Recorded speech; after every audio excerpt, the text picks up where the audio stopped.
انورزیب خان د زوی د سکندر دا خبر را سره واورئ چې په ایم ان ای مبارکزی پسې رد بد او ګډې وډې ولې دا خبر را سره واورئ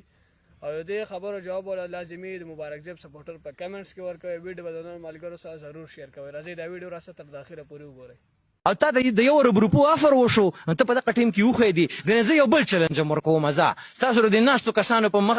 تا کوم کسان چې ولاړې وي ستاسو د میډیا په وساتت باندې زه مبارکزیب به دا چلنج ورکوم چې دا د باجوړي قام ته د مخامخ شو په قرآن د لاس کېږدي چې د یو روپۍ نه دی اخیستي شوی دی په پیسو باندې خرڅ شوی دی ضمیر یې خرڅ کړی دی غټ ګاډی په سترګو نه ولیدلې سکیورټي په سترګو نه ولیدلې نور چې کوم ارام او آسایش یې په سترګو نه ولیدلې په دې وجه باندې چې کوم دی پیسو ته ټینګ نه شو خرڅ شو دا خو هر چاته پته ده ګنې زه ورله چیلنج ورکوم مبارکزیب ته زه د عوامه دې کیمرې په وساتت باندې چې ته راشه او په ویډیو میسج کې په قرآن باندې لاس کېده چې تا پیسې نه دي اخیستې او تا په پیسو باندې ووټ نه دی خرڅ کړی ټیک ده موږ ټول به ورشو ننواتې ستاسو په موجودګۍ کې به ننواتې ورشو معذرت او معافي به ترې وغواړو خو حقیقت خو دا دی چې هغه خرڅ شوی دی ښه په درنو پیسو باندې خرڅ شوی دی په دې کې شهابالدین خان هم یو کردار ادا کړی دی په دې کې شهابالدین خان چې کوم مشر زوی دی نظام الدین